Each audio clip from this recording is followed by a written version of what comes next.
What's going on with the American economy? Foreclosures are everywhere, unemployment is skyrocketing, and it looks like this may only be the beginning.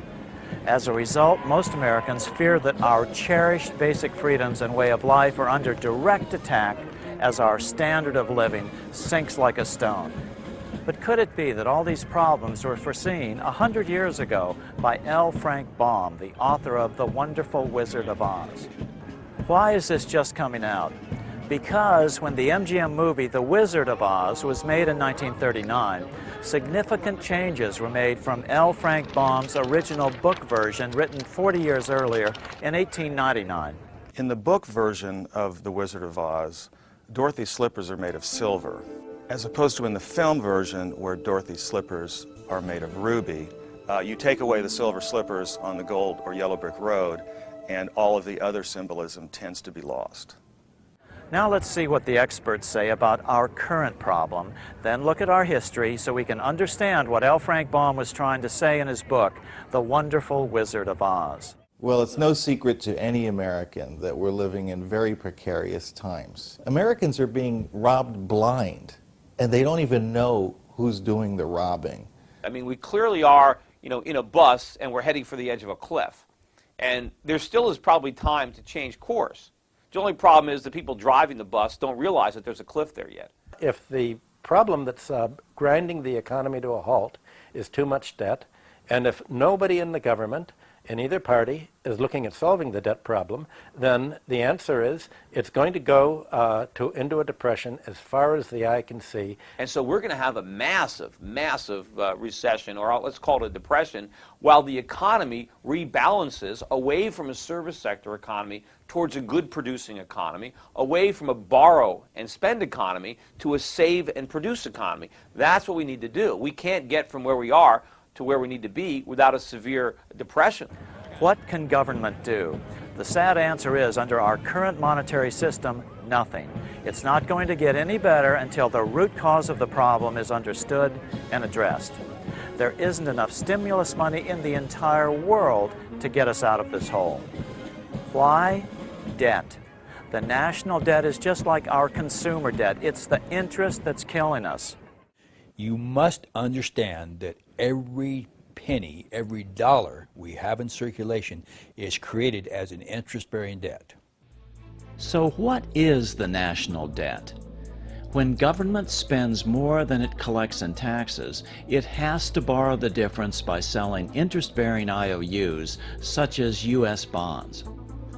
When a U.S. bank buys a $100 U.S. bond, it gets to loan out 10 times that amount. So the bank not only gets back the $100 plus interest from the federal government, it gets to loan out another $1,000 it doesn't have and charge additional interest. Banks are allowed to create this extra money out of thin air. That's why bank buildings are the biggest in every town on the planet. This system of lending way more than you have is called fractional reserve lending. Almost all our money is created by banks, lending it to people, to companies, or to government. As we'll see, there is a better way for a government to get money. Simply issue it without debt for the benefit of all citizens equally. Abraham Lincoln did it, Ben Franklin did it, Jefferson wanted to do it. Honest Americans have fought against this bank-controlled debt money system throughout American history. But unless we change it soon, most of our freedoms will soon be lost in a tidal wave of debt. 75 years ago, an employee of the Atlanta Federal Reserve explained the importance of the debt money system and how it can strangle our economy. Someone has to borrow every dollar we have in circulation. If the banks create ample money, we are prosperous. If not, we starve. When one gets a complete grasp of the picture, the tragic absurdity of our hopeless position is incredible. It is the most important subject intelligent persons can investigate and reflect upon. Our government should never go into debt. It doesn't need to go into debt. A government can issue the money it needs. That's absolutely right. Under our current money system, the government has to borrow our money into existence, then pay interest on it. That's why they call it the national debt. All our money is created out of debt. Politicians who focus on reducing the national debt without trying to actually fix the underlying cause probably don't understand what the national debt really is. To reduce the national debt would be to reduce our money, and there's already not enough money for the average person. Why haven't we heard this before? Because most of the media and Congress are beholden to the big banks for loans. Yes, Congress still appropriates money, but where do they get it? Again, what they can't raise from taxes, they borrow from banks. In 2009, Congress will spend over $4 trillion, but they will have to borrow half of it. But on top of that, in 2008-2009, Congress bailed out the biggest banks by giving them nearly $1 trillion. The worst part is we aren't just giving the money away, we're borrowing it to give it away. If we don't do something about the fact that we are now in a situation where the additional debt we're taking on is actually depressing GDP, we're going to have a major problem here in the very near future. You can't keep doing that forever. Sooner or later, the people that loan us that money are going to say, no, we're not going to loan you anymore. One of the things I think that's difficult to figure out from the political side of this thing, it's clear that they're making a lot of mistakes. And the question in my mind is, are these mistakes? Could people in Washington, you know, the highest officials of the land, really be ignorant about what they're doing? Because I can't look at what the politicians are doing in Washington. I can't look at that and say there's any hope of that working. And these guys have to face election. Now, when the next election rolls around, they're not going to be politically popular figures. There are going to be consequences for the politicians. So what makes them push the wrong buttons? The other day I heard a senator on TV say the trouble with General Motors, they have too much debt. And so the solution is to give them another big loan. Well, you can't borrow yourself out of debt. General Motors can't, you and I can't, the federal government can't. Nobody can borrow themselves out of debt. No more than, like I said before, you cannot drink yourself sober. And that's what we're all trying to do. So it don't make any difference what kind of stimulus. And Obama, he had the right idea. We're going to build lots of new roads, but he's going to borrow the money.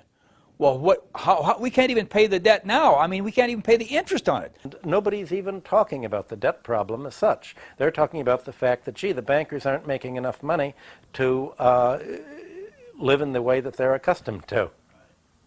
Until politicians begin to understand where the root of the problem lies, we're never going to fix this. But the good news is that the solution isn't new or radical. America used to do it long before L. Frank Baum wrote about it. Throughout American history, politicians have fought with big bankers over it. But this aspect of our history has now been erased from history books. I think we need to reconsider and rethink, perhaps, the very foundations of our economic and monetary system. The government, a government agency of some kind, should take charge of the money supply. But that's not the way it is now in Great Britain. No, not in any country. It's almost all over the world. The bulk of the money supply is now created by commercial banks as debt. If we were starting for people that were just at the start of the constitution of a society, and someone suggested, well, look, the best way of creating the money and putting it in is to combine it with the function of providing a competitive profit-making market for borrowing and lending, it would be regarded as idiotic.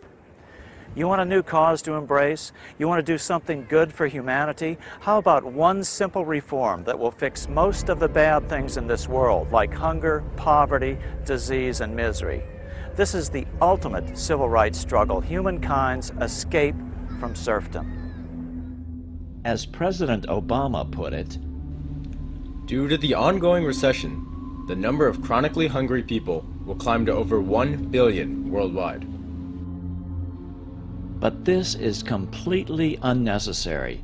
Yes, we could eliminate world hunger in a few years, but how? The solution is the secret that's been hidden from us for over 100 years, ever since the time when author L. Frank Baum wrote The Wonderful Wizard of Oz. But before we show you what these symbols were, we've got to understand some history. Otherwise, the Wizard of Oz connection just won't make sense to you. So let's take a journey down the yellow brick road through monetary history. Our first stop will be Rome. The problem with money is that, like many other things in life, people fight over who gets to be in control of it. In fact, the only time Jesus became violent was when he chased the money changers from the temple. He made a whip out of cords, and he scattered the coins of the money changers and overturned their tables. What was that all about? The money changers were the bankers of that day. They had created a special silver coin called the half shekel of the sanctuary. Even the poor had to have some of these coins to pay their temple tax, so the money changers could charge whatever the market would bear. This monopoly on money was nothing less than stealing from the poorest Jews on their holiest ground. This outraged Jesus just as it would outrage the senators of the Roman Republic a few years later. Although we will never know for sure, fighting over control of money may have been the cause of one of the most famous assassinations in history. What made Rome great? There were many factors, but certainly the most overlooked was the money system of the Roman Republic. About 300 BC, the Roman Republic supplied the people with a plentiful form of cheap money, money made from copper and bronze. Then they spent this cheap money into the economy. It was a revolutionary idea. Today, opponents of this money system call it fiat money, money not backed by precious metals. But what the Roman Republicans had discovered was that it doesn't matter what backs the money. All that matters is who controls its quantity. Did it work back then? It was amazingly effective. Unlike today, it was a money system created without debt to the government. This was the first great experiment in wresting the money power from the goldsmiths. This cheap form of money circulated for the benefit of all citizens equally, not just the usual gold coins, which always benefit the rich. With this new, plentiful supply of money, real wealth flowed to the common man. Without the use of either gold or silver, Rome became mistress of commerce of the world. Her people were the bravest, the most prosperous, the most happy, for they knew no grinding poverty. Her money was issued directly to the people, and was composed of a cheap material, copper and brass, based alone upon the faith and credit of the nation. With this abundant money supply, she built her magnificent courts and temples. She distributed her lands among the people in small holdings, and wealth poured into the coffers of Rome. But then, suddenly Julius Caesar changed the Roman money supply drastically. He started minting gold coins with his image on them. Then he declared himself emperor for life, putting an end to Rome's great experiment in elected government. The Republicans in the Senate hated gold money and the plutocracy, ruled by the rich, that it implied. Although the senators assassinated Julius Caesar, gold money now had taken root, empowered by the very rich and the dictators they were able to buy with their gold. After Caesar's assassination, copper and brass were demonetized, taken out of circulation. The quantity of money was reduced by 90%. A deep depression set in.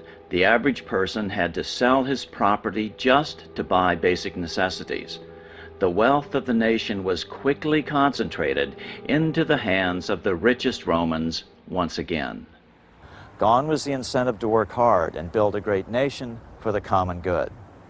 By 401 AD, Rome was sacked by the Visigoths, and humanity was plunged into the gloom of the Dark Ages. So, in Rome, we learned that with cheap government-issued money, the Roman Republic flourished, but under gold money, it perished. This controversy between cheap money and gold money continues throughout history and, as we'll see, is symbolized in part by the yellow brick road. Flash forward 7 centuries to 1100 AD in England. There were no banks like we think of them today. What served as banks were the goldsmiths, those who made their gold into gold coins. Although most people didn't understand it, these goldsmiths controlled the economy of the nation and thereby even the politics, even in a monarchy. By acting in concert, goldsmiths could either make money scarce or plentiful. When they made their gold money plentiful, the economy of the nation flourished. When they made their gold coins scarce, a depression set in, and they could buy up assets for pennies on the dollar. About 1100 AD, King Henry I, The son of England's first Norman king, William the Conqueror, was low on gold money. A series of costly wars had depleted the royal treasury. So just as colonial Pennsylvania would do hundreds of years later, Henry created a unique form of government-issued money called tally sticks. Tally sticks did not represent any quantity of gold or any other commodity. They were simply polished sticks of wood, issued by the king, which he declared to be good for the payment of taxes. That made tally sticks just as good as any other form of money. All right, here we are in the Bank of England Museum with curator John Keyworth, and I'm holding in my hand one of the oldest forms of British money. This is called a tally stick. This is actually a very rare example of a tally stick because it has the two halves of the tally stick. The idea with the tally stick was that you cut notches in a piece of wood. Usually it was hazel, and these notches were of a prescribed size dimension. Yeah, and if you look at this one, you can see it's got 1,000-pound notches. So there's 6 notches times 1,000 pounds each. Is that the way it is? That's exactly it. So that's a 6,000-pound tally stick. pounds. This side is called the stock. This was kept by the person who made the loan, or paid the money in. I see. And this is the foil. So the foil would be spent into existence, and the idea was this splitting the stick down the middle was to prevent counterfeiting, because of course a stick splits uniquely down the middle. Because when the debt was repaid, the two pieces were put together, and if they didn't tally, something was awry. The longer half of a tally stick was called the stock, the root word for stocks and bonds or stockholders. For centuries, the supporters of gold-backed money have belittled tally sticks as an unimportant form of fiat money, one not backed by gold or silver. Some authors even claim that tallies weren't a real money system because they were only used for very large transactions, but that's just not the case. And was this the common size of tally sticks? In the Middle Ages, the average size was reckoned to be the length from the tip of his thumb to the tip of his forefinger, quite short. Because if you think of it in terms of this is 6,000 pounds. That means it's a huge, huge sum of money. So the wider the spacing, the larger the larger the amount. But it was a prescribed distance. It was an inch, and I think half an inch for hundreds and a quarter of an inch for tens. And then it became little lines drawn across with a saw. So it is clear that tally sticks were used for smaller denominations too, and worked well as an effective debt-free money system for 726 years. Without the crushing weight of debt-based money, England flourished into the greatest power on earth for many centuries. At their peak, it has been estimated that 95% of English money was in the form of tally sticks. Compare that to today, where the only debt-free government-issued money is in the form of coin, about 3% of the money supply in the UK and far less in the US. After democratizing the money power of the nation with tally sticks, King Henry then began decentralizing political power as well. King Henry granted something called the Charter of Liberties, voluntarily stating what his powers were under law. Before that, kings had assumed unlimited power. This was followed in 1215 by the Magna Carta, the basis of the U.S. Constitution. A new class began to develop, the merchant class. Trade routes grew, and new towns sprang up along them. This mercantile class needed stability, and so they supported the king, his strong central government, and the rule of law. In 1265, the first parliamentary elections were held. Government by the people in England was born.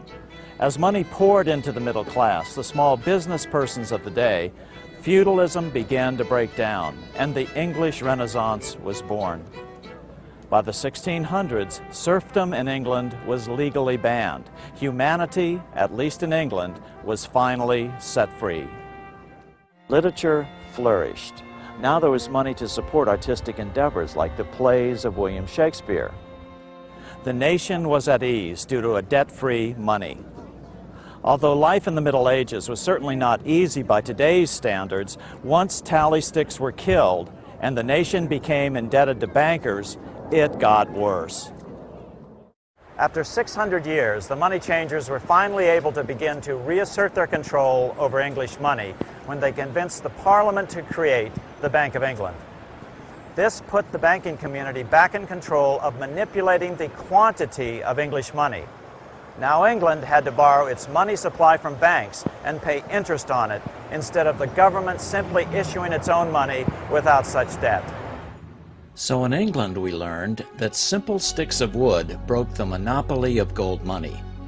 This debt-free money lasted for 7 centuries and allowed a small island nation to rule the waves and freedom to root deeply in the new middle class.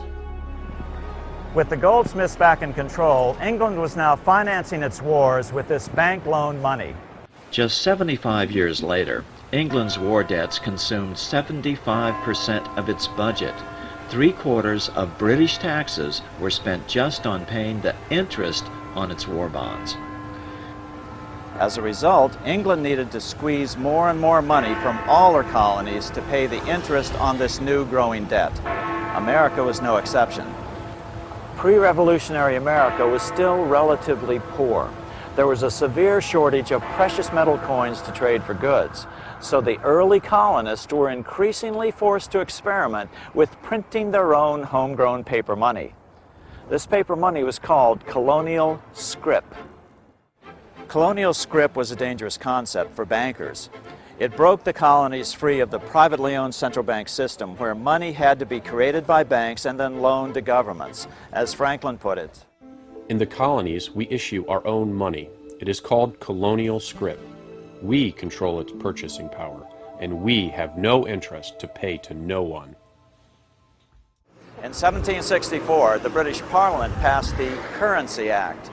Again, it ordered all Americans to pay their taxes in gold or silver coin. To Ben Franklin, this return to a gold money system was the basic cause for the American Revolution. The colonies would gladly have borne the little tax on tea and other matters, had it not been that England took away from the colonies their money, which created unemployment and dissatisfaction. Americans were mad and did everything they could to get around Britain's gold money system. In 1765, Parliament passed the Stamp Act, requiring that certain printed materials had to have a stamp placed on them indicating that a tax had been paid and paid in gold. This is what drove America to open revolt. Do you understand what that means? Without gold, you could literally buy or sell nothing. Why? Because the British had successfully forced the colonies to pay for everything using only a precious commodity, gold. This is the very definition of the word plutocracy, rule by the rich. These people that deal with gold and silver only have never spent 1 minute of actually trying to figure out how it worked in history, how it would work in real life, and the only way they can support their gold theories is they just treat it as religion and said, we don't have to understand it, we just know that that's God's money and it'll work, and that's not true. By the outbreak of the Revolution in April 1775, the colonies started printing a new form of paper money to finance the war. It was called continental currency because, unlike colonial scrip, it was the first issued by the new central government. Continentals worked great at first, but then the British started counterfeiting it massively, sending it to America literally by the bale. By the end of the war, the currency was virtually worthless. As George Washington lamented, a wagon load of money will scarcely purchase a wagon load of provisions. Earlier, colonial scrip had worked because just enough was issued to facilitate trade and counterfeiting was minimal. In other words, the quantity was controlled by the government that issued it. Gold bugs today try to claim that because paper money didn't work during the Revolutionary War, it shouldn't be used today. But keep in mind, it doesn't matter what backs your money. All that matters is who controls its quantity. Will it be your elected officials, or will it be some unelectable banker?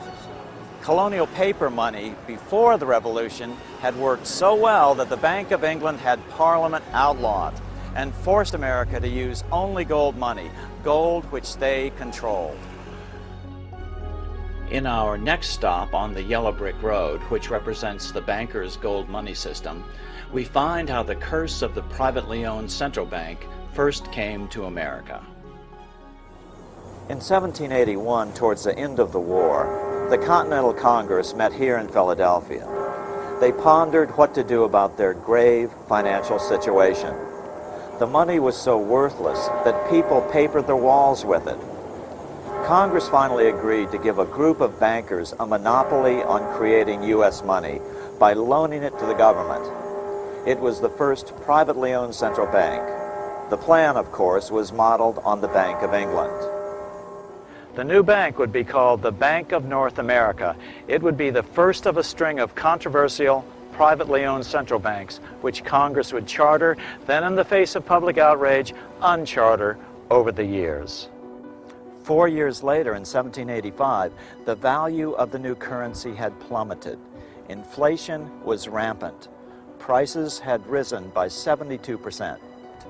So, after a stiff battle, Congress killed this, the first privately owned central bank in America.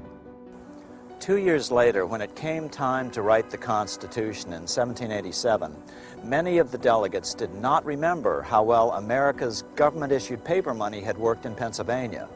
They were still stung by the inflation of the Bank of North America and the hyperinflation during the Revolution, primarily caused by British counterfeiting.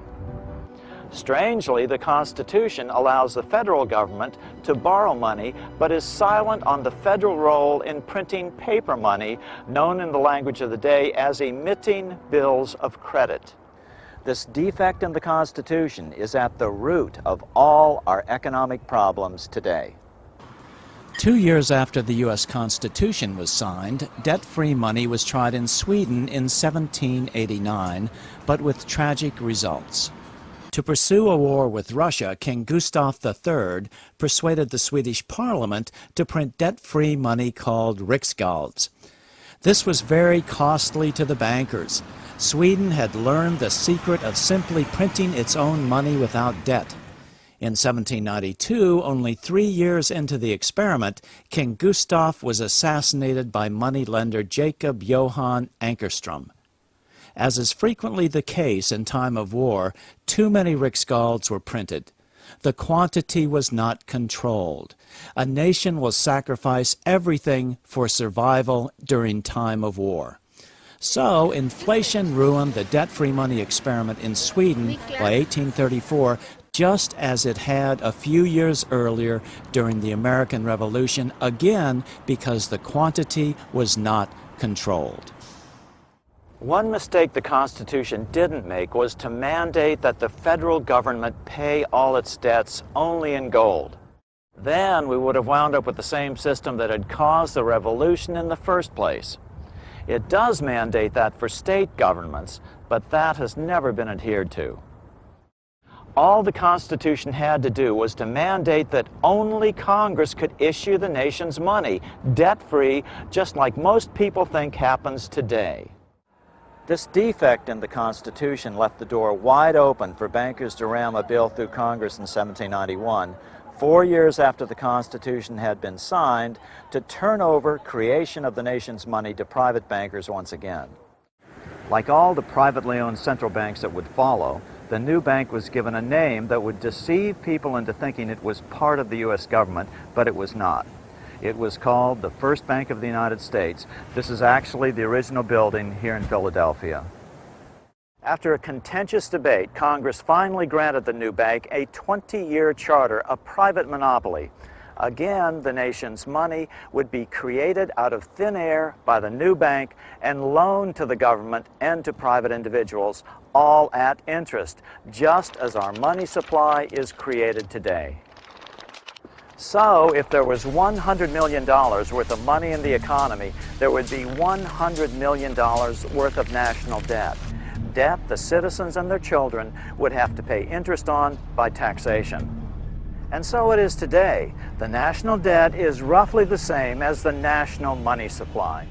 As Secretary of State, Jefferson watched the borrowing with sadness and frustration, unable to stop it. I wish it were possible to obtain a single amendment to our Constitution, taking from the federal government the power of borrowing.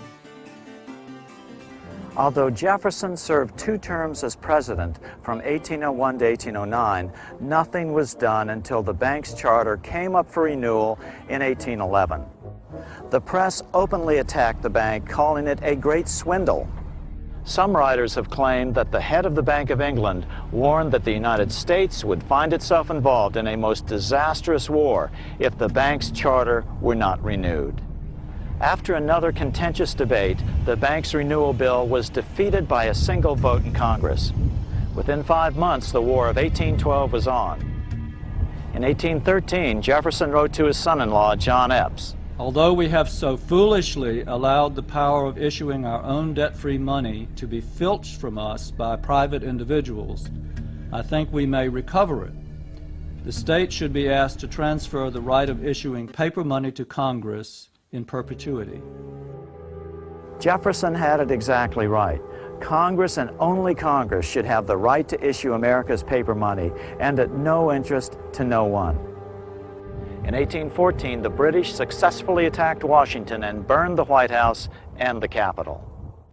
After the conclusion of the War of 1812, the very next year, the bankers were back trying to get Congress to reinstate their precious privately owned central bank. Jefferson lashed out in a letter to then Treasury Secretary Gallatin. The Treasury, lacking confidence in the country, delivered itself bound hand and foot to bold and bankrupt bankers pretending to have money, whom it could have crushed at any moment. But despite Jefferson's protests, in 1816, Congress passed a bill giving another 20-year charter to a new privately owned central bank, the second bank of the United States. Once again, the English debt money system was back in control of America. It was almost like the revolution had never happened. But then the bankers ran headlong into Old Hickory Andrew Jackson. By 1828, opponents of the bank nominated Senator Andrew Jackson of Tennessee, the hero of the final battle of the War of 1812, to run for president. The banks poured millions into Jackson's defeat, but to no avail. The American people were fed up with the privately owned central bank and wanted out. Jackson was swept into office. In 1832, with Jackson's re-election approaching, the bank tried to have their charter renewed early in the hopes that Jackson wouldn't want the controversy of a fight with bankers just before the election. They were wrong. Although Congress passed the renewal bill, Jackson vetoed it. His veto message drew a direct line between the bank and its masters in the Bank of England. It is easy to conceive that great evils to our country and its institutions might flow from such a concentration of power in the hands of a few who are irresponsible to the people. Controlling our currency, receiving our public monies, and holding thousands of our citizens in dependence would be more formidable and dangerous than a military power of the enemy. Nicholas Biddle was head of the Second Bank of the United States. He was brazen with the financial power he wielded over the nation.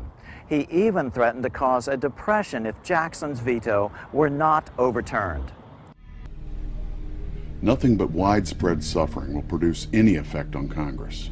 Our only safety is in pursuing a steady course of firm monetary restriction, and I have no doubt that such a course will ultimately lead to restoration of the currency and the recharter of the bank.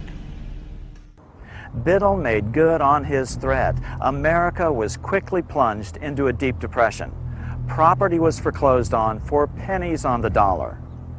Jackson responded forcefully. You are a den of vipers. I intend to rout you out, and by the eternal God, I will rout you out. Eventually, the nation's newspapers sided with Jackson and the bank was not rechartered. Jackson then set about paying off the national debt, a debt caused by the government borrowing the nation's money supply into existence. Jackson was the only president who ever paid off the national debt. A few weeks later, an assassin tried to shoot President Jackson. He stuck 2 pistols in the stomach, but both misfired. Jackson solemnly warned the nation about any future attempts to establish another privately owned central bank. The bold effort the present bank had made to control the government, the distress it had wantonly produced, are but premonitions of the fate that awaits the American people should they be deluded into a perpetuation of this institution or the establishment of another like it. Jackson went through essentially a multi-year war trying to get rid of the Second Bank of the United States. He ultimately won that war. He believed that the bankers of the time were extremely destructive to the Commonwealth of the United States, and that their policies were essentially to cause inflation in various asset classes and then cause deflation and wipe out everybody who was in debt. It's a pattern that is repeated throughout history. If you control the quantity of the money, nobody else cares about anything else. You can cause depressions, deflation, inflation anytime you'd like for your own political and monetary benefit. And that if you can give people cheap credit that they cannot afford, human nature is that people will take whatever you give them for free, okay? Whether it ultimately destroys them or not. And so you can create these boom and bust cycles that ultimately asset strip the wealth of average people. Jackson got us out of debt, but 25 years later, Abraham Lincoln would do even more, return to government-issued, debt-free money. He called them greenbacks, the inspiration for the Emerald City of Oz. The bankers were still angry about Jackson killing the Second Bank of the United States 25 years earlier. Since then, America's economy had boomed, a bad example for the rest of the world. America had to be stopped, so they devised a plan to split the rich new nation, divide and conquer by war. President Jackson saw this coming as well. In his farewell address back on March 4th, 1837, he warned the nation. Have designs already been formed to sever the Union? This great and glorious republic would soon be broken into a multitude of petty states, without commerce, without credit, loaded with taxes to pay armies, trampled upon by the nations of Europe. The bankers figured that no matter what the outcome, a war between North and South would leave America so financially strapped that the entire Western Hemisphere would once again be opened to colonization. Standing directly in the way was the newly elected President Abraham Lincoln. Lincoln evaded assassins in Baltimore in February of 1861 on his way to his inauguration in Washington on March 4th. The very next month, the first shots were fired at Fort Sumter, South Carolina, after 7 southern states seceded from the Union. Soon thereafter, France invaded Mexico and stationed troops along the southern border of the U.S. Great Britain moved 11,000 troops into Canada and positioned them along America's northern border. The two longtime European enemies were ready to fight over the scraps that their central bankers were about to make of the American experiment in freedom. Lincoln was in a classic double bind. No matter what he did, he was being forced into a war by the hidden hands behind the financial curtain. He agonized over the fate of the Union, sensing it was only through the strength of union that the financial powerhouses of Europe could be held at bay. In 1861, Lincoln went to New York to apply for the necessary war loans from what he hoped were patriotic American bankers. But the bankers saw him coming and knew that the plan was to split the country in two. And so there was a high probability that Lincoln's government would default on any loans. Consequently, they demanded an interest rate of as much as 36%. Lincoln returned to Washington depressed. Then Lincoln came up with the most brilliant idea of his presidency. He decided to return to America's colonial monetary roots, have the government issue their own money. So that is exactly what Lincoln did. From 1862 to 1865, he printed $450 million of the new bills, which he called U.S. notes. To distinguish them from debt-based money, he had them printed in green ink on the back with a red seal on the front. That's why the notes were called greenbacks. Since Congress had declared greenbacks to be legal tender for all debts, Lincoln was able to pay his troops and buy their supplies with this new money, all created at no interest to the federal government. As MIT professor Dr. Davis Rich Dewey would write 40 years later in his Financial History of the United States, the underlying idea in the greenback philosophy is that the issue of currency is a function of the government, a sovereign right which ought not to be delegated to corporations. On April 14, 1865, 41 days after his second inauguration and 5 days after the end of the Civil War, Lincoln was shot by John Wilkes Booth at Ford's Theater. After the death of President Lincoln, the bankers began to reassert their control over America's money. This was no easy task. Lincoln's greenbacks, just like Rome's plentiful debt-free coins and England's debt-free tally sticks, were generally popular, and their existence had let the genie out of the bottle. The public was becoming accustomed to debt-free money. Popular songs sang the greenbacks' praises. On April 12, 1866, Congress passed the Contraction Act, authorizing the Secretary of the Treasury to begin to retire the greenbacks in circulation and to contract the money supply. Authors Ted Thorne and Richard Warner explained the results of the money contraction in their book on the subject, The Truth in Money Book.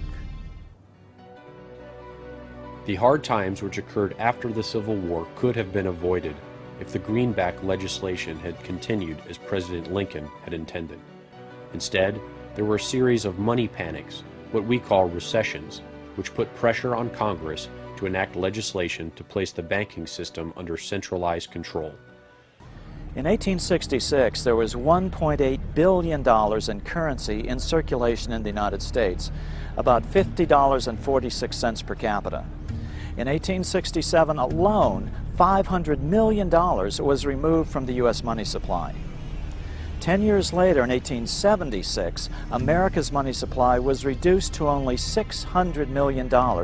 In other words, 2/3 of America's money had been called in by the bankers.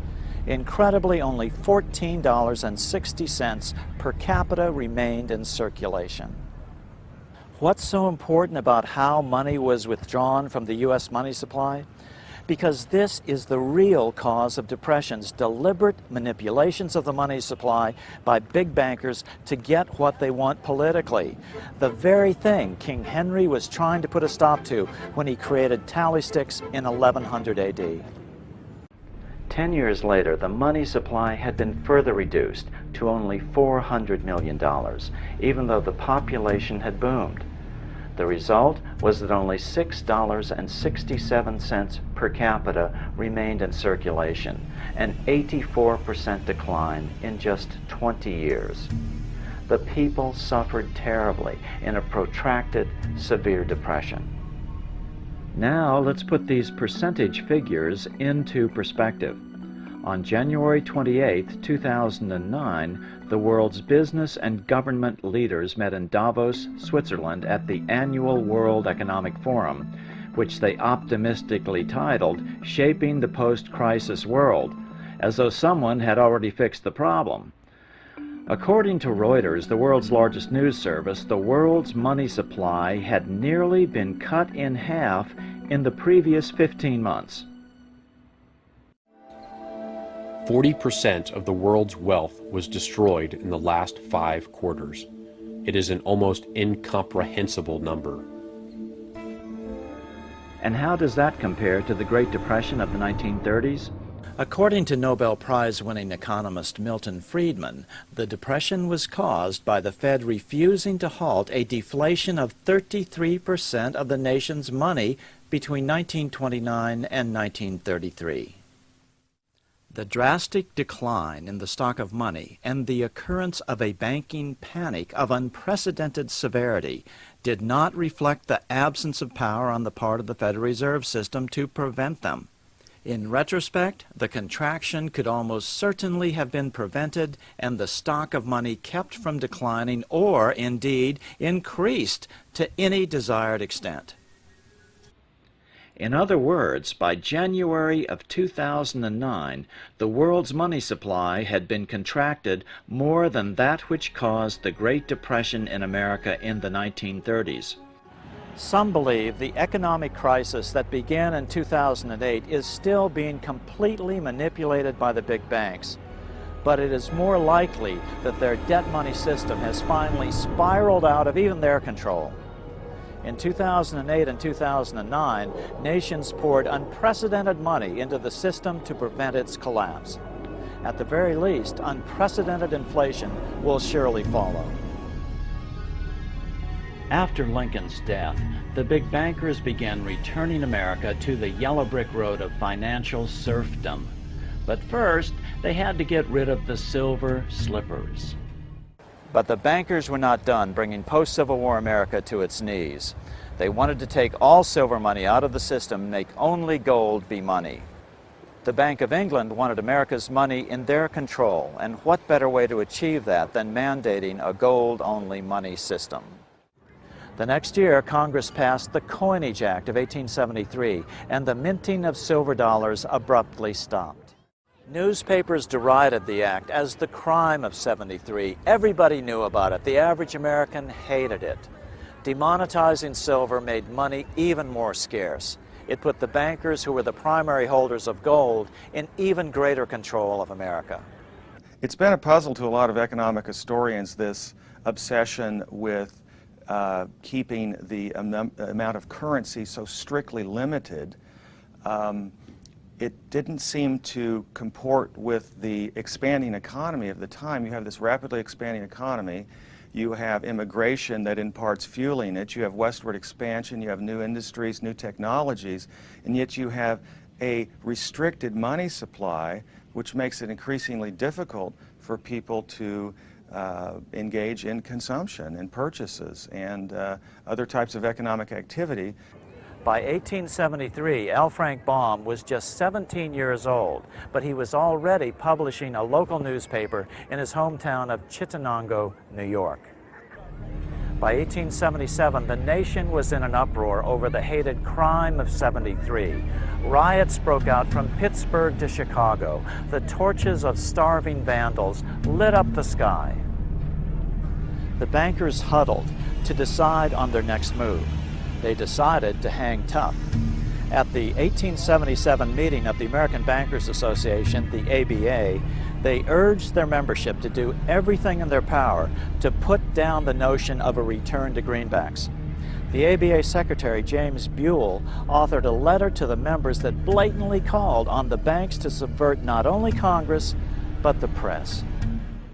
It is advisable to do all in your power to sustain such prominent daily and weekly newspapers, especially the agricultural and religious press, as will oppose the greenback issue of paper money, to repeal the act creating banknotes, or to restore to circulation the government issue of money, will be to provide the people with money, and will therefore seriously affect our individual profits as bankers and lenders.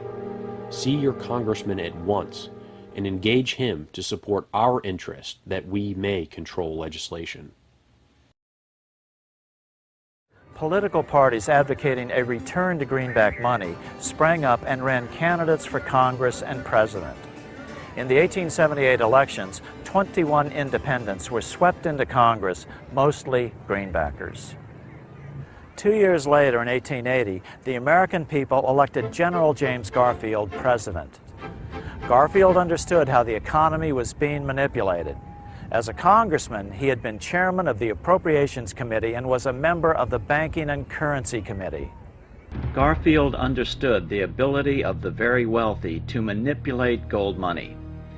He investigated the cause of the Black Friday gold market scandal of 1869, when financier Jay Gould and others cornered the gold market, causing wild fluctuations in the price. This is a photograph of the actual quote board from the New York gold trading room, which Garfield introduced as evidence during a congressional investigation the following year. This is Garfield's handwriting. After his inauguration, he slammed the money changers publicly in 1881. Whoever controls the volume of money in any country is absolute master of all industry and commerce. And when you realize that the entire system is very easily controlled, one way or another, by a few powerful men at the top, you will not have to be told how periods of inflation and depression originate. Garfield understood, perhaps only coincidentally, however, within a few weeks of making this statement on July 2nd, 1881, President Garfield was assassinated. After Garfield's assassination, the Depression deepened, leaving the unemployed to face poverty and starvation. Produce was left to rot in the fields. The country was facing poverty amidst plenty because there was insufficient money in circulation to keep the wheels of trade turning. The country sorely needed the sort of liquidity urged by Lincoln and the greenbackers, but the bankers insisted that allowing the government to print its own money would be dangerously inflationary. That was their argument, but critics called it humbuggery. The big bankers finally had complete control of the money supply again by killing off the last competitor to their yellow brick road. Now they had to hold on against the rising anger of the average American.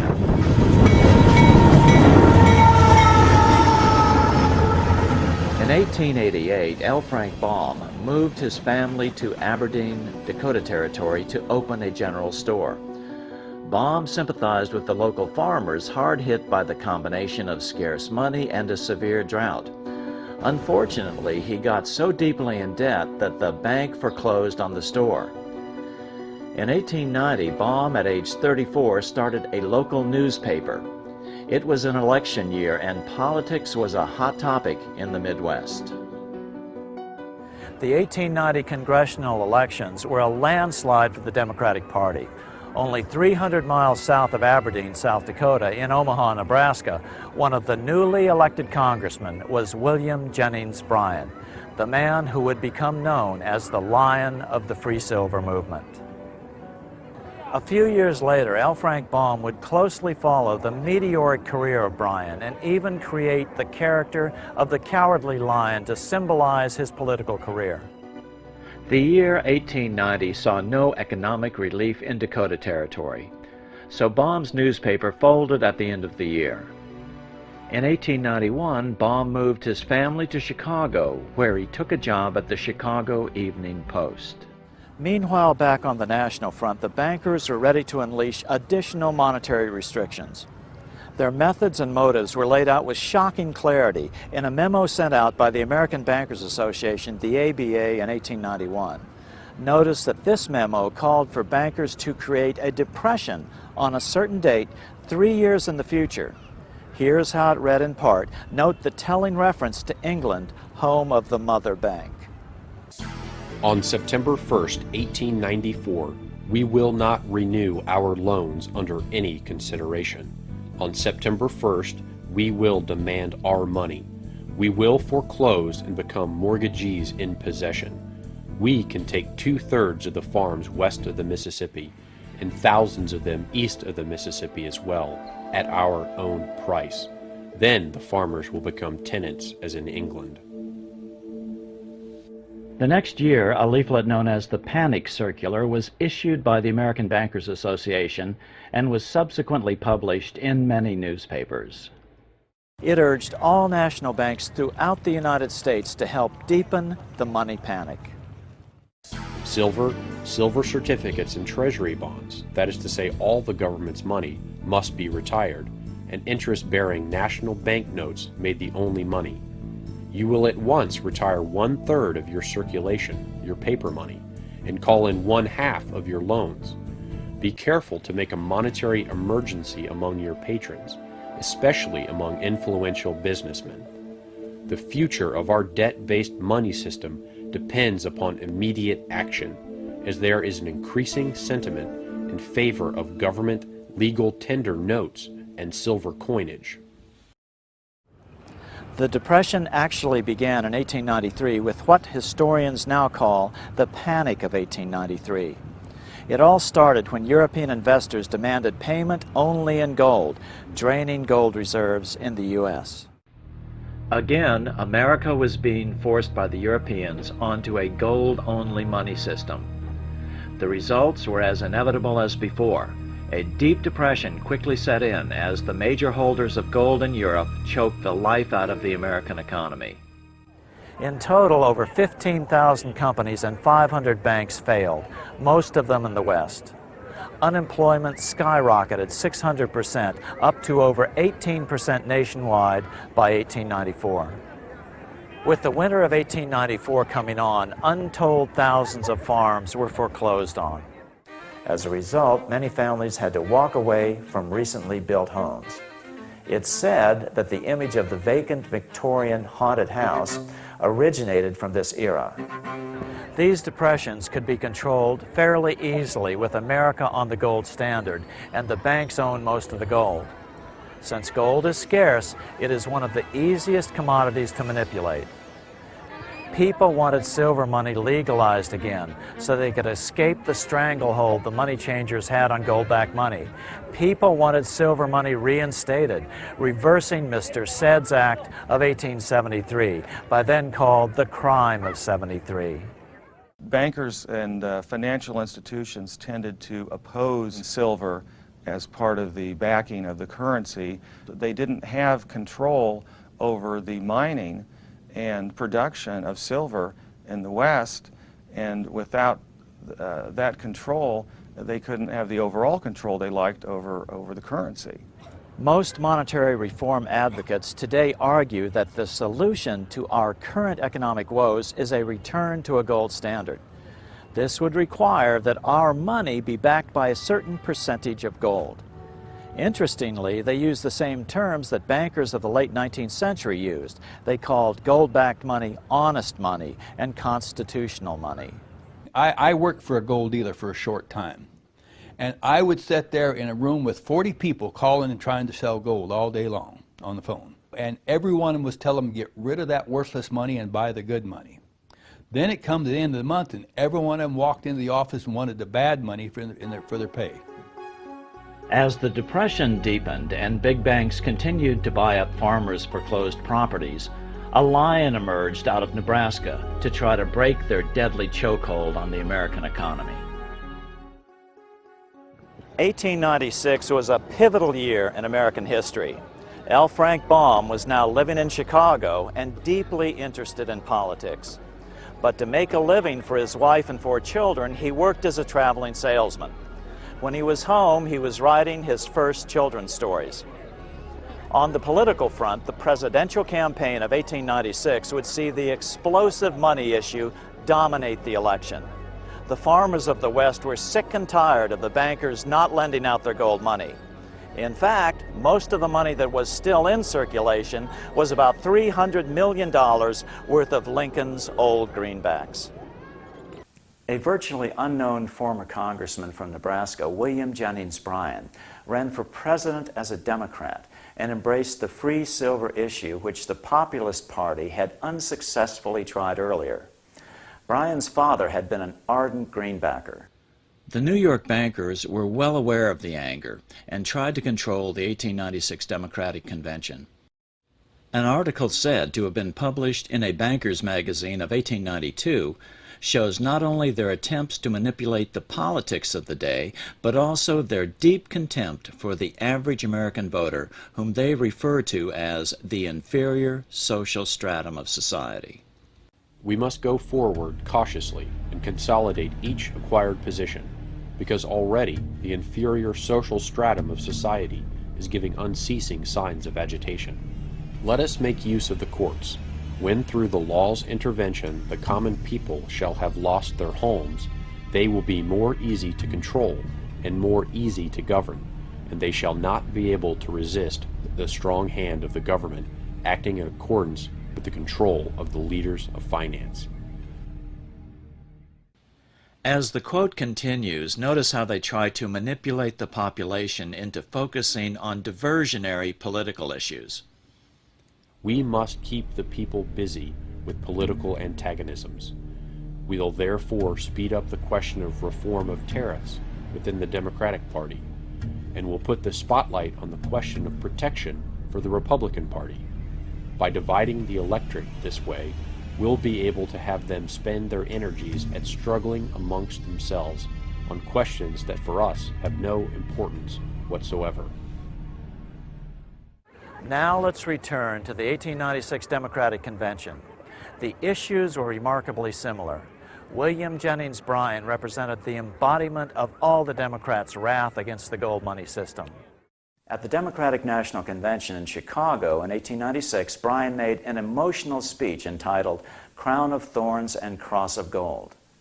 Bryan's speech was so powerful that it propelled him from relative obscurity to the presidential nomination on the 5th ballot at the tender age of 36. Amazingly, we have Bryan's actual voice recreating portions of this famous speech, recorded years later with the advent of recording technology. Although the recording does not capture the power of the original moment, it does allow us to hear Bryan's voice. I come to speak to you in the defense of a cause as holy as the cause of liberty, the cause of humanity. Never before in the history of this country has there been witnessed such a contest as that through which we have just passed. Bryan's recreation recording then skips significant portions of his original speech. According to the official proceedings of the Democratic National Convention, Bryan continued with these important references to America's monetary history. What we need is an Andrew Jackson to stand as Jackson stood against the encroachments of aggregated wealth. We say in our platform that we believe that the right to coin money and issue money is a function of government. We believe it. We believe it is a part of sovereignty. Those who are opposed to this proposition tell us that the issue of paper money is a function of the bank, and that the government ought to go out of the banking business. I stand with Jefferson rather than with them, and tell them, as he did, that the issue of money is a function of the government, and that the banks should go out of the governing business. Remember the 1892 memo from the Bankers magazine, which bragged that they would try to busy the Democrats with the tariff issue? Here's where Bryan refers to that very issue.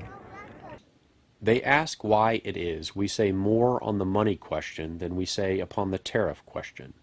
I reply that if protection has slain its thousands, the gold standard has slain its tens of thousands. When we have restored the money of the Constitution, all other necessary reforms will be possible, and that until that is done, there is no reform that can be accomplished. However, the gold standard and its 30-year-long restriction on the money supply had become so unpopular that even most Republicans had come out against it. Now, Bryan's recording picks back up. They will search the pages of history in vain to find a single instance where the common people of any land have ever declared themselves in favor of the gold standard. They can find where the holders of fixed investments have declared for a gold standard, but not where the masses have. If they dare to come out in the open field and defend the gold standard as a good thing, we will fight them to the uttermost. We will answer their demand for a gold standard by saying to them, you shall not press down upon the brow of labor this crown of thorns. You shall not crucify mankind upon a cross of gold. The bankers were scared. The average American farmer was mad about the lack of a plentiful money supply. Now it looked like they had finally gained sufficient political force to win the highest office in the land and disrupt all the bankers' plans. As a result, the 1896 campaign was among the most fiercely contested presidential races in American history. Though Bryan was only 36 years old at the time, this speech is widely regarded as the most famous oration ever made before a political convention. The McKinley campaign outspent Bryan by a 5-to-1 margin. Bryan's strategy was to take his political campaign on the road. Bryan invented the National Stumping Tour. He made over 500 speeches in 27 states during the 4-month campaign, an average of 4 a day, many of them lasting over 2 hours. Across the nation, tens of thousands of Americans rallied around Bryan's appearances with torchlight parades. L. Frank Baum's own son wrote that Baum marched in more than one torchlight parade for Bryan. The battle became so heated that thousands of miles away in Alaska, the highest mountain in North America, Mount McKinley, was even named for Bryan's opponent, Republican William McKinley. It seems that the first gold miner on the mountain, a man named William Dickey, named the mountain in honor of the gold money candidate in retaliation because his many silver mining friends so zealously supported William Jennings Bryan. McKinley got manufacturers and industrialists to inform their employees that if Bryan were elected, all factories and plants would close and there would be no work. The ruse succeeded. McKinley beat Bryan by a small margin. Bryan ran for president again in 1900 and in 1908, but fell short each time. But the threat his presence presented to the national bankers afforded the Republican alternatives, Roosevelt and Taft, a measure of independence from the bankers. Roosevelt mildly opposed their monopolies, and Taft was unenthusiastic about their proposed central bank legislation that would finally be passed in 1913 as the Federal Reserve Act. The bankers therefore shifted their support to Democrat Woodrow Wilson in 1912. Although William Jennings Bryan never gained the presidency, his efforts delayed the money changers for 20 years from attaining their next goal, a new, privately owned central bank for America, the Federal Reserve. Bryan's defeat in 1896 was a great victory for big bankers. Their yellow brick road had effectively controlled the politics of the nation by squeezing the life out of the money system. So who was L. Frank Baum? Lyman Frank Baum was born to wealthy parents right here in this house in Chittenango, New York in 1856. This is the house where L. Frank was born. His family lived in this area and had a barrel factory here across the road from the house. It's over here. Yes. His father made his fortune in the oil fields of Pennsylvania. In 1880, at age 24, his father built him a theater in Richburg, New York, and Baum set about writing and acting in plays. Baum's theatrical career met with little success, so in 1888 he and his wife Maud moved to Aberdeen, Dakota Territory, where he opened a store known as Baum's Bazaar. These were tough times in the Midwest. Baum was in the habit of giving credit to his former clients, and this eventually bankrupted his store. Baum turned to editing a local newspaper, the Aberdeen Saturday Pioneer. Baum, however, was not the owner of this Republican newspaper.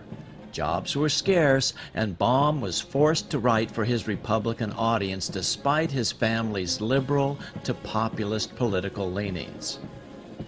By 1891, times had grown so tough in Dakota Territory that even Baum's newspaper failed. So he moved Maud and their 4 sons to Chicago, where he took a job reporting for the Evening Post.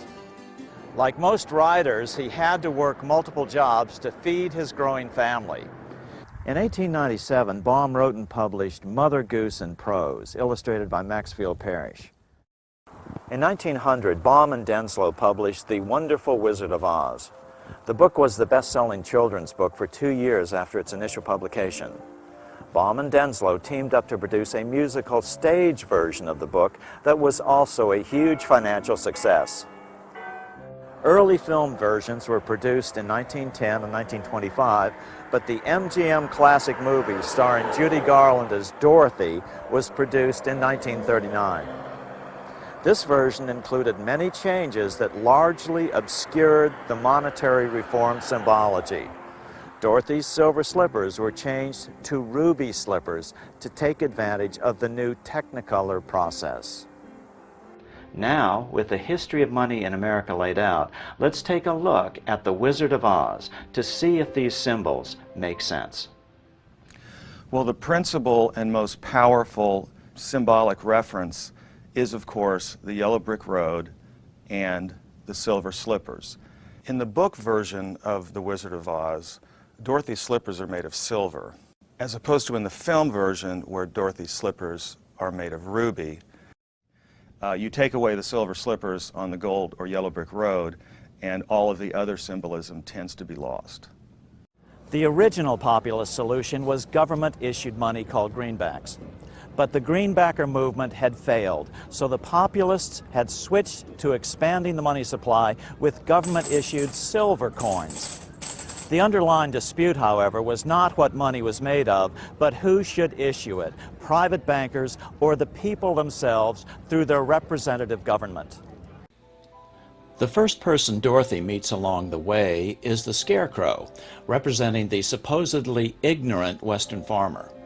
Although he thinks he doesn't have a brain, the Scarecrow proves to be very clever at figuring things out on the trek to Washington. And this was Baum's way, perhaps, of saying that the farmer, in fact, did understand the basics of economics, and that an expansion of currency was, in fact, a legitimate way of improving the condition not only of the farmer, but of the economy as a whole. Next, Dorothy and the Scarecrow meet with the Tin Woodman, Baum's symbol for the factory worker. And what he needed was some oil or liquidity. He needed the liquidity of more money in the system. As Professor Hugh Rockoff of Rutgers University put it in his 1990 article in the Journal of Political Economy, the Tin Woodman had joined the ranks of those unemployed in the Depression of the 1890s, a victim of the unwillingness of the Eastern gold bugs to countenance an increase in the stock of money through the addition of silver. And then there was the Lion, who represented William Jennings Bryan. Bryan was actually called the Lion of the Silver Movement. He was the leader. Bryan was considered a coward because after his loss in 1896, he backed away from the Free Silver movement. According to Professor Rockoff, the last character to join the group is the Cowardly Lion. This is Bryan himself. The sequence is not accidental. Baum is following history in suggesting that the movement was started first by the Western farmers, was joined by the working man, and then, once it was well underway, was joined by Bryan. The Roaring Lion is a good choice for one of the greatest American orators.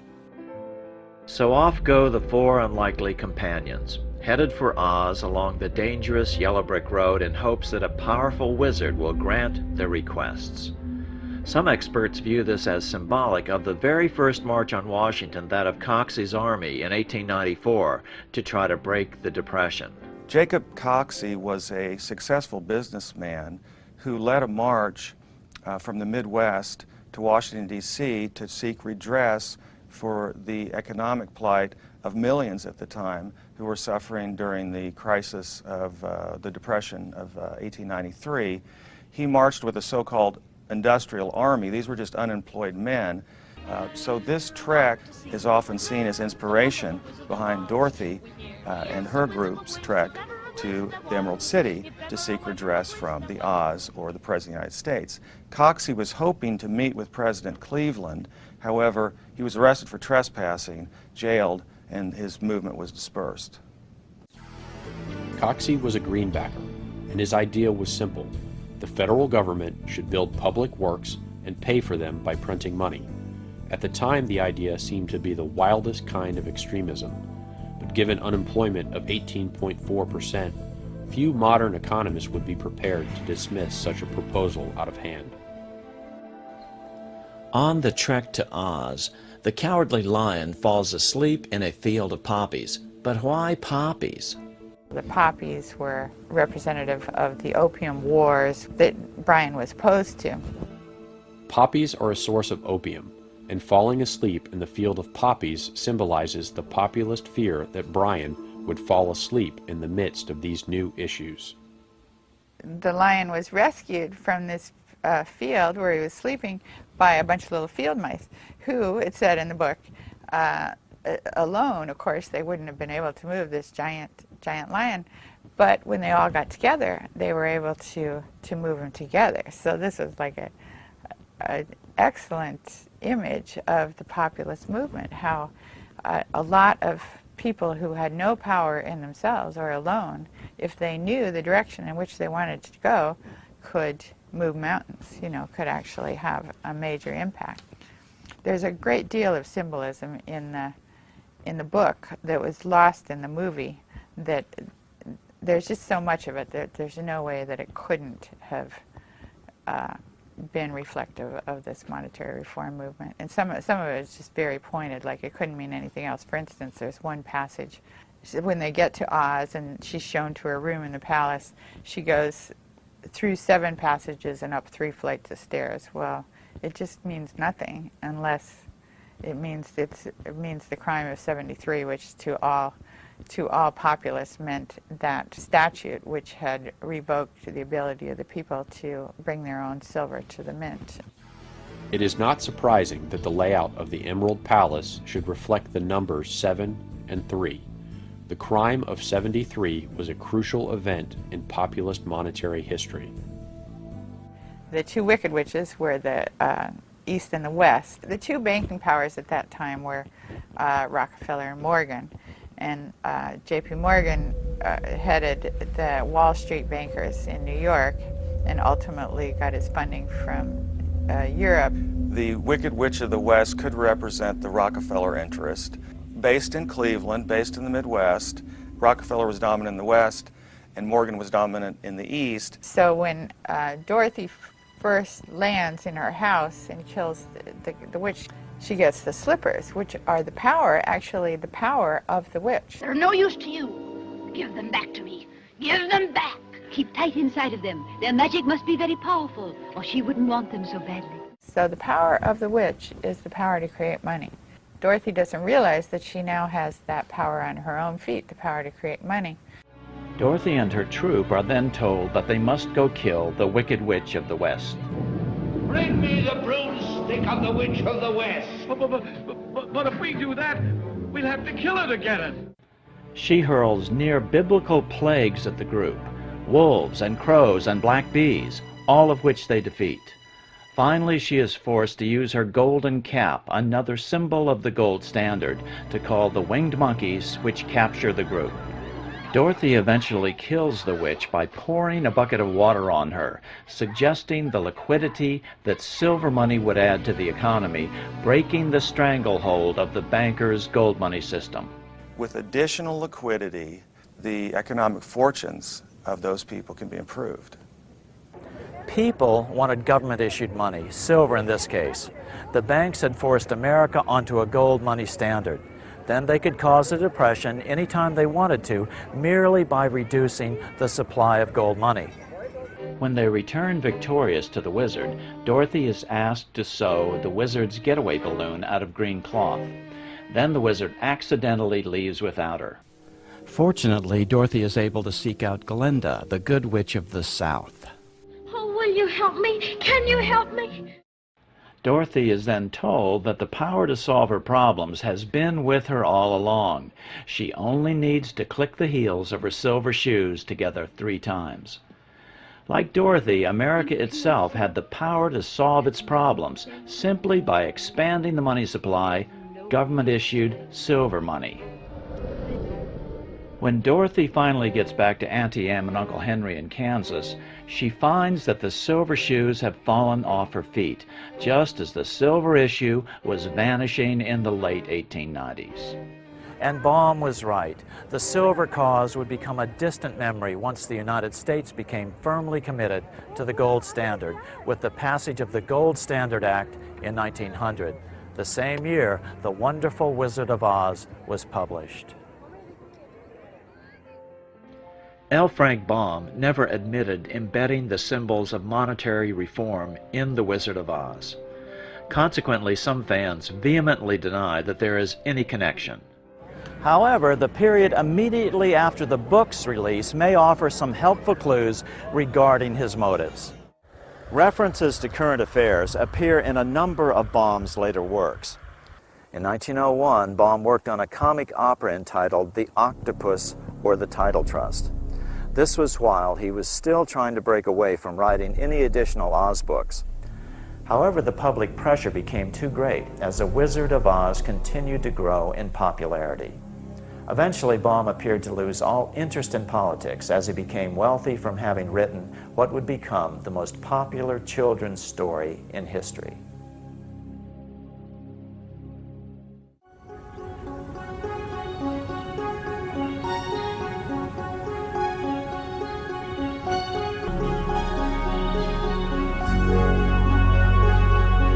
So what can we do about this? There are several alternatives. They fall into 2 general categories: actions at the federal level and actions at the state level. There are 3 basic federal level solutions, all of which have at their core that government should issue and control the quantity of money, and commercial banks can only lend out the money they actually have. British citizen James Robertson splits up the money power between 2 competing governmental bodies.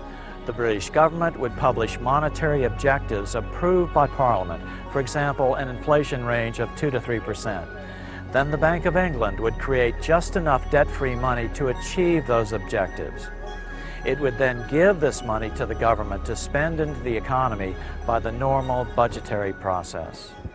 This is an agency of society. It's a public agency acting in the public interest, and it's acting in the public interest to achieve objectives given to it by the elected government. It should be at professional arm's length from the elected people themselves, because the legislators are going to try and get as much money as they can into their local economy. And if it's a question of a national election, they will want to manipulate decisions about the money supply in favour of keeping them in power. That seems to me, you can't ignore that fact. It's a fact of life. Commercial banks would still be in operation, but could only lend out the money they have. Then they would have to compete for additional money on the open market, just as other corporations have to compete in the market to buy the materials they use. Lending out extra money that a bank didn't have would be considered a form of counterfeiting. They would be prohibited from creating new money at all. And they would be competing, absolutely competing without subsidy, as they have now, competing with other banks to provide a better deal. Right. And what this would do, it would make the banks truly competitive, which they're certainly not at the moment. They're about the only huge industry that is subsidized to the level that they are. And also, a competitive market for borrowing and lending would encourage new entrants to come in, much more than they can get in now, when the existing licensed banks are so highly subsidized by the permission that they are given to create new money. Right. In other words, banks could only lend money they actually had. Absolutely. And I think that that's the situation that the Central Monetary Authority should be in. It should create the money debt-free, and it should give it to the government to spend into circulation. In Ellen Brown's solution, the government would create all the money debt-free. The solution to all this is to return to the government-issued money of the American colonists, and particularly the colony of Pennsylvania, which had its own bank. Congress feels that they have to bail out the banking system, and the real reason is that we think that we're dependent on this banking system for our credit, but we're not. Like Dorothy and all the characters in The Wizard of Oz, we have the power to create our own money. The government's mentality in general seems to be, we'll do what we have to do and we'll worry about paying for it later. But what you could do is pay for it now. In other words, you don't have to pay for it later. You don't have to pay for it with debt. You can just pay for it with money. In the Money Masters solution, the government creates all the money in the form of debt-free U.S. notes or their electronic equivalents, and then spends that money into existence through the normal budgetary process. Existing money is of course replaced one for one with the new debt-free money. The national debt is paid off with this new money as well, but to prevent inflation, reserve requirements are gradually raised on the commercial banks, requiring them to maintain 100% reserves. In other words, banks could then only loan out money they actually have. I think that the solution is what I call $1 of capital, which is simply that you have to have $1 of capital against every unsecured asset you lend against. So if you're going to loan against a credit card, you have to have $1 of capital for every dollar that's outstanding in balance. If you're going to write loans against houses or against cars, you can write all the loans you want against the value of that asset, whatever that is. And as long as you do that, there's never a banking safety and soundness issue. Solutions at the state level will be easier to achieve initially before reform at the federal level is politically possible. An interesting fact is you don't have to have a federal charter to create a bank. States can charter banks as well. All it takes is a bill passed by the state legislature. Many states already allow state-chartered banks. The state then deposits all their funds into their new bank and can then utilize the fractional reserve principle to their advantage by making loans to themselves for roads, bridges, etc. at no interest. When the loans are repaid, the money is extinguished from the system. The beauty of this system is you create wealth without creating a permanent increase in the money supply and the consequent inflation. During the Civil War, Virginia authorized counties to issue their own debt-free money. Since there was no gold, there would have been no money in circulation to maintain commerce. These surviving bills are tissue paper thin. Minnesota monetary reform expert Byron Dale has proposed legislation for Minnesota to charter a state bank which would be empowered to give the state government all the money necessary to provide infrastructure funding such as road building and repair without debt or interest. My concept of money reform is just a little bit different, but it's only based upon the fact that for me personally, it's easier to work on my state legislators than it is my federal legislators. And of course, the solution to our problem is clearly money put into circulation without debt. Now, it really doesn't make any difference how you do it. It's just as long as the money comes into circulation without a debt to anybody and as a payment. The very concept of the bill is to simply have the banks create the money and spend it into circulation to build the infrastructure for the state. This proposal is currently working its way through the Minnesota legislature with several bankers as sponsors. Actually, the state-owned bank idea is nothing new. The Bank of North Dakota is the only state-owned bank in America. It was created in 1919 as a populist movement swept through the debt-ridden farmers of the Northern Plains. Even in these worst of times, the Bank of North Dakota is earning record profits and helping fund their state. It's been doing this for the last 90 years, hardly a radical startup idea. According to the bank's president, Eric Hardmeyer, we are the depository for all state tax collections and fees. We plow those deposits back into the state in the form of low-interest loans. Over the last 10 to 12 years, we've turned back $1/3 of $1 billion just to general fund to offset taxes or to aid in funding public sector needs. Not bad for a state with a population of 600,000. In 2009, the state of North Dakota does not have any funding issues at all. We, in fact, are dealing with the largest surplus we've ever had. Interestingly, the Bank of North Dakota idea was initiated by a group of Swedish immigrants to North Dakota in the early 1900s. Community banking had been going on in Sweden for at least a century before that. Around 1820, the Swedes came up with the idea of the savings bank. These full reserve banks only lent out money they actually had. They decentralized the money power and were encouraged by the government as a way for municipalities to fight poverty. These operated on what was known as the church steeple principle, where the bank could only make loans to customers whose houses could be seen from the highest church steeple in town. These community banks increased the commonwealth instead of the big bankers' wealth. This helped Sweden grow rich, which helped Stockholm to grow into the magnificent Venice of Scandinavia that we see here today. But then the debt-based bankers attacked the savings banks. They first convinced most of them to consolidate into bigger and bigger banks. Then the Swedish Parliament was convinced to pass a law allowing the non-profit savings banks to be bought up by the commercial banks. After a series of mergers, these banks are now called Swedbank. They were under a severe attack during the 80s, but many of the saving banks still remain in the country. And they are very effective, and especially because they decentralize the power and give it back into the hands of the citizens. They empower the local communities. And in times of crisis, they have proven to be more profitable than the big banks. Now there are only about 50 savings banks left, a small remnant of a great idea for publicly owned banking that shows that communities or even nations can operate debt-free. Iceland's tiny economy and sparse resources were also nurtured by a series of public interest savings banks. Despite a population of a little over 300,000 people and a gross domestic product of around only $12 billion, Iceland is one of the most civilized nations on earth.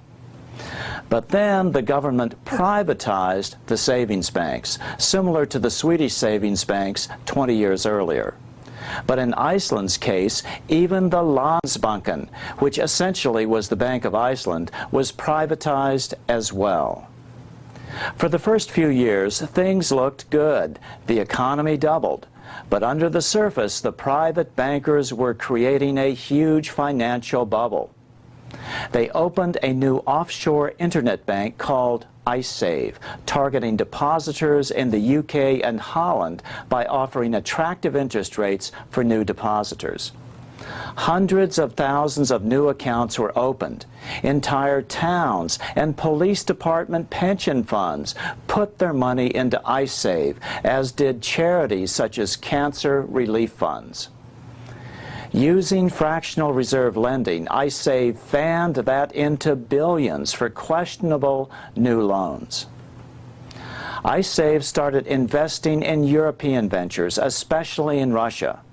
Many now believe that IceSave actually became a money laundering operation for the Russian mafia.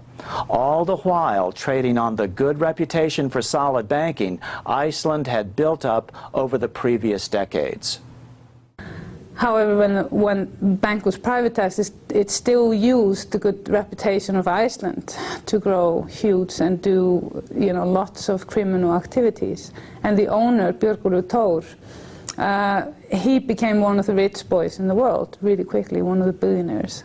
I've seen documents linking him to the Russian mafia and his father. One oligarch that fled to the UK confirmed that Iceland was used as a money laundering machine for the Russian mafia.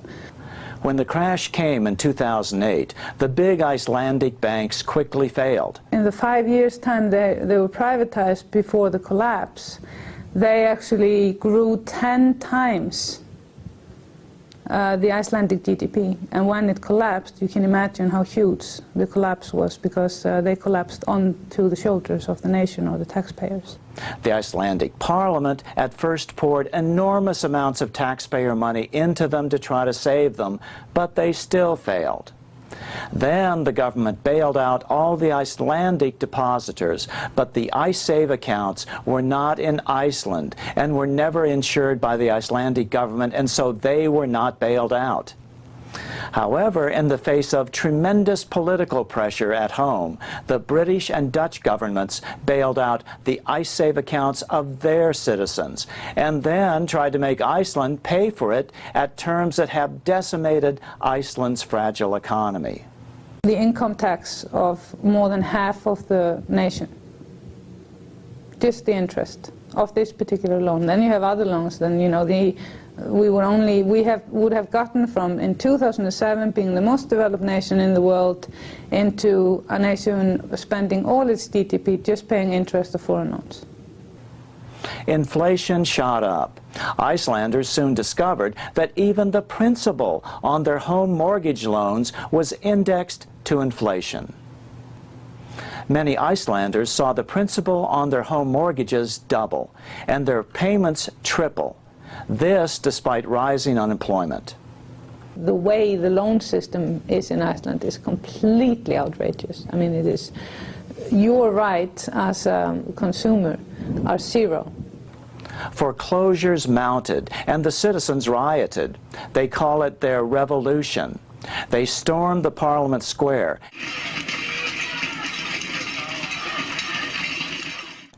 The president was forced to call for a referendum. 93% of the people voted not to bail out the bankers. The Brits aren't exactly as shining lights here about how to handle international relations. It's one of the worst conducted, most absurd things I've seen in a long time, really. I mean, it's obvious that the Icelanders cannot afford to pay this money back. What we've just seen is a first anti-bailout tax vote here. Now the ruling party is trying to convince Iceland to join the European Union to be eligible for loans to save its economy. The people, however, seem unconvinced that more and more debt is the solution. Iceland now seems determined to take back their money power and not take on more national debt. What I want to implement here is a healthy banking system where you don't have fractional reserve, you don't have high interest, the banks should not serve as mafia outlets. It should be something that is important for the communities. Over 70% of Iceland now opposes joining the EU, and some are now supporting proposals for cities to start up savings banks based on the Bank of North Dakota model to provide local credit and stop the rising wave of housing foreclosures. We're not part of EU yet. They are trying to put us in it with 70% of Icelanders don't want to join the EU, but the Social Democrats are in power, and that is their sole mission, to get Iceland into the EU. Iceland is proud of its democratic heritage.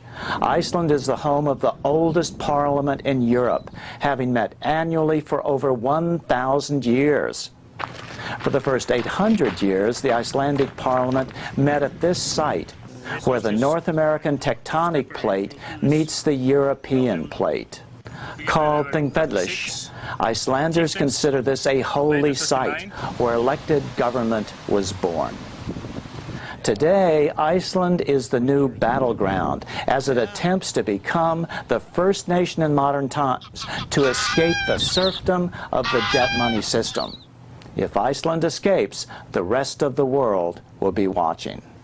If you end up paying this money, entering into the EU to try to find salvation that way, it will only get worse. What has happened in Iceland is going to happen on a worldwide scale in our lifetime. There won't be enough money to cover all the debts. Why are governments pumping money into private banks? Why are they not letting them roll? I mean, just like any other. And then the excuse is, oh, they're too big to fail. Let them fail, please. So what this all boils down to is whether America, still the freest nation in history, will once again break free of the privately owned central bank as it has 6 times in the past. Our money is not issued by the government, even though they make it look like it is. It doesn't have to be this way. This system has got to go. Some will say, well, those crooks in Congress will create too much money once they get the money power. But Congress now creates all the money at once. It just creates it as debt, which never gets paid back, and which we, the people, have to continually pay interest on. Instead of creating bonds or debt, the government could and should be creating dollars, interest-free. Even though the federal government is out there borrowing and spending $3 trillion, 10% of GDP, 9.4, something like that, over the last 2 years.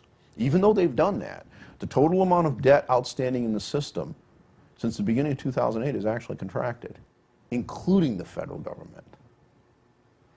Now, that comes directly off the Federal Reserve's own Z1. Okay? You cannot grow an economy in a debt-based monetary system for real when the outstanding credit is becoming smaller. It can't be done because all money is debt in one form or another. But more importantly, the Treasury could solve this. Treasury has authority to issue non-debt-backed currency. They do it every day, and the quarters that are in your pocket are not debt-backed. As the inventor of the electric light, Thomas Edison, put it, "If our nation can issue a dollar bond, it can issue a dollar bill. Both are promises to pay, but one promise fattens the users and the other helps the people." Edison was friends with carmaker Henry Ford. Ford understood how the monetary system depended on keeping the average American confused. It is well that the people of the nation do not understand our banking and monetary system, for if they did, I believe there would be a revolution before tomorrow morning. Under this system, we can never get out of debt. It's just impossible. Nor is gold-backed money the solution. That was the most important symbol in The Wizard of Oz. You think international manipulation is easy now? Just wait until we return to a gold money system. As Thomas Edison told the New York Times, "Gold and money are separate things. Gold is the trick mechanism by which you can control money. That is the root of all evil." The solution is government-issued money. That's the most democratic form of money system. It maximizes freedom in a republic instead of the centralized control of the international plutocracy we are rapidly devolving into. But be prepared to deal with the modern-day gold bugs. Their arguments divert us from the real question. They say that this money that is created by the state or by society, whatever, is not real money. Right. And that it may represent real money, but it isn't real money. It's not what backs our money. It's who controls its quantity. That's what The Wizard of Oz was all about. Big bankers were controlling the quantity of American money, gold money. Others will say Congress isn't responsive to the people as it is. Well, of course not. Politicians are responsive to those with the power. Right now, the banks have the power. We have to take back the ultimate power of any nation, the power over its money. With the power of banks diminished, politicians will become responsive to the voters once again. If we value the Founding Fathers' dream of freedom and escape from serfdom by political self-determination, we have to conclude that creating our money is too important a function to be put into private hands. History has shown time and time again that leads only to plutocracy, rule by the rich, and ultimately slavery. But what about the banks? They're already failing. Let the big banks fail. No bank is too big to fail. Government can issue its own money. We don't need their hyper-expensive compounding interest system. Don't worry, banks or banking won't go away. You'll still go down to your corner bank to deposit your check. Your bank will still be there. Only the guts, the bank's accounting system, the part you will never see anyway, will change.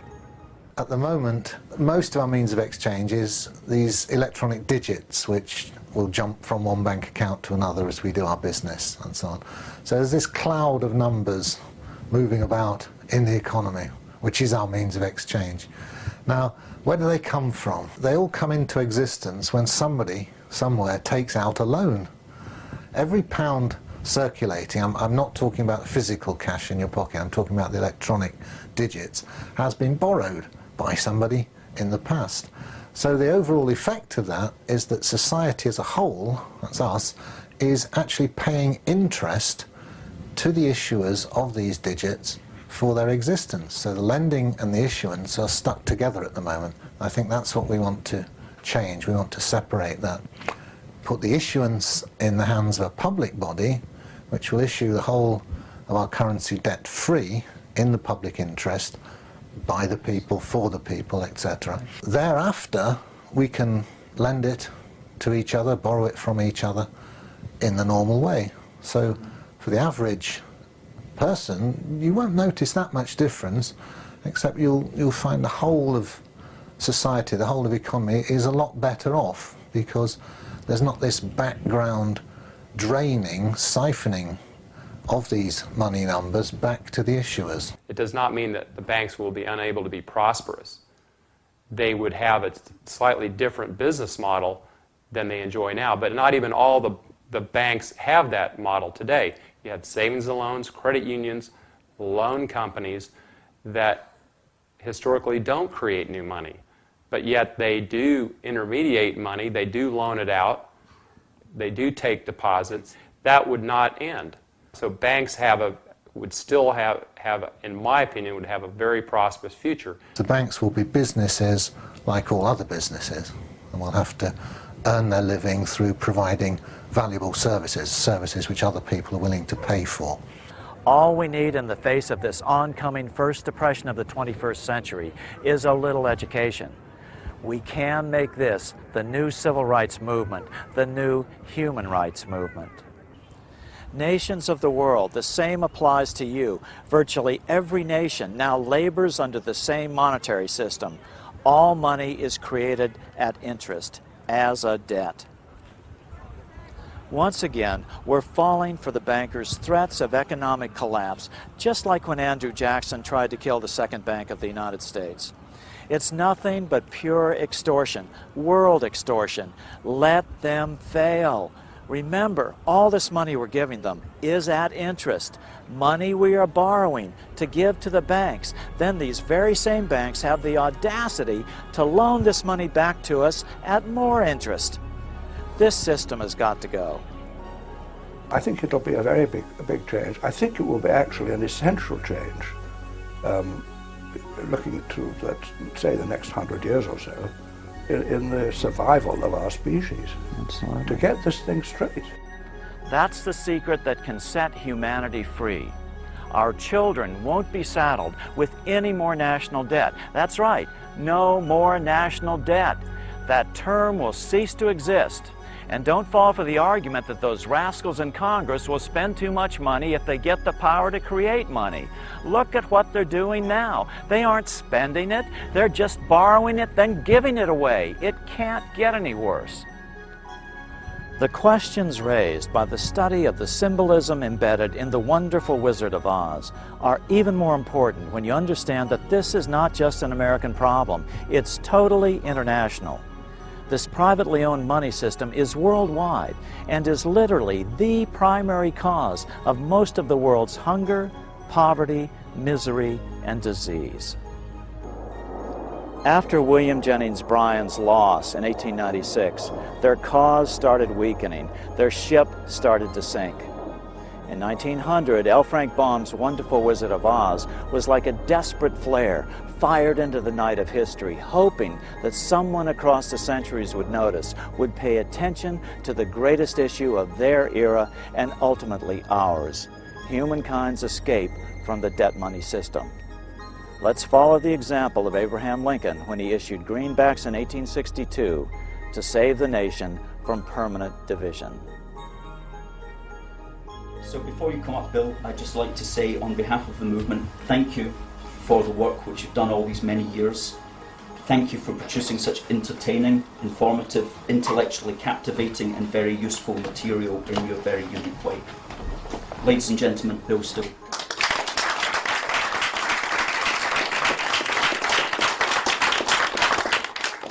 The global economy continues to crash. Unemployment continues to spiral upwards.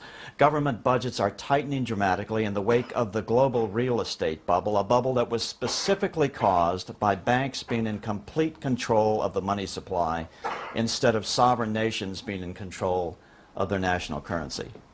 That is the basic problem that we're facing, and until this problem is addressed, no amount of national austerity will stop this continuing cascade of negative economic events. England is trying the last thing there is to try. That's to dramatically cut government spending. They call it austerity. But to those of us in this room, we are all acutely aware that this austerity is not going to work. So it's our obligation to be able to say why this is not working and offer a reasonable solution, and we call that solution monetary reform. Monetary reform rests on two great inviolable pillars to me. The first one is that government borrowing must be forbidden. The second one is that banks must stop lending money they do not have. On the first one, the money power, the power to create the national money, is the most important power of a sovereign nation. In fact, it is the very definition of sovereignty. Nations do not have to borrow. Nations can create. The problem is that when a nation borrows from a bank, as Proverbs tells us, the borrower becomes servant to the lender. That is not sovereignty. So what is the result? The nation becomes addicted to the loans, and the banks then have power over it. So you no longer have a sovereign democracy. You have rule by banks. Political science has coined a term for this. It's called plutocracy. This is our primary problem with the economy of every nation today.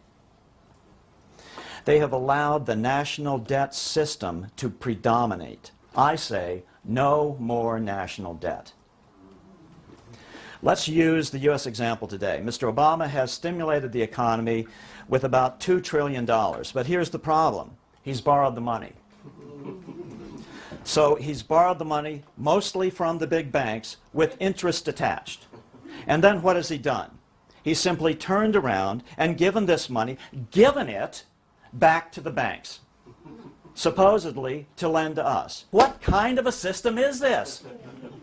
It's insane. You couldn't design a worse possible system. Banks must stop lending money they do not have. This, as we all know, is called the fractional reserve lending system. It allows banks not to lend out twice as much money, not 3 times as much money, but 10 to 12 times as much money if they follow the rules. And as we know, with the results of the 2008 debacle, here at least in the United States, that the big banks were leveraged 50 and 52 to 1.